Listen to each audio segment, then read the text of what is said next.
It is an extremely unfair equation. Though Pakistan is responsible for only a small fraction of a single percentage point when it comes to historical global carbon dioxide emissions, it is among the countries most vulnerable to climate change wrought by pollution. Its vulnerabilities have now been brought to the fore after weeks of unnaturally high rainfall were triggered by an extended spell of heat waves, the latter a key symptom of global warming, which scientists have been warning the world about for decades. Part of the blame, for example, for not doing more to mitigate the effects of climate change may lie with us, but it is not unreasonable, given the reams of scientific evidence on the subject, to expect rich, developed nations which generate the bulk of the pollutants that have triggered climate change to take greater responsibility. It is unfair that our people are once again paying with their lives, homes, and livelihoods for the damage wreaked on the global climate by much larger, far more industrialized nations, while the latter bear few of the costs for their rapacious activities. The thoughts and prayers sent by some world leaders seem quite inadequate in this respect, considering that their countries have played such an outsized role in throwing the global climate off kilter.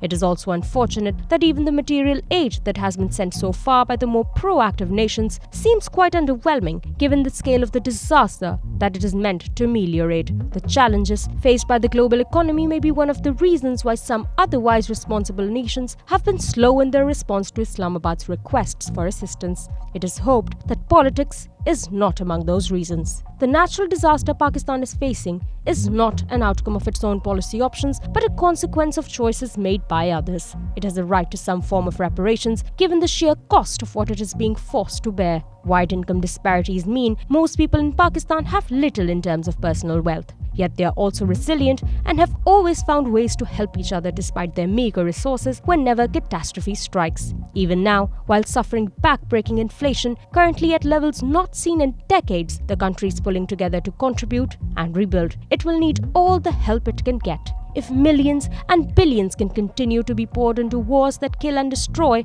the world can also find funds to restore and rebuild. The cost of the climate crisis must not be for the most vulnerable countries to bear alone. The developed nations must take responsibility to restore at least some of the damage their actions have caused.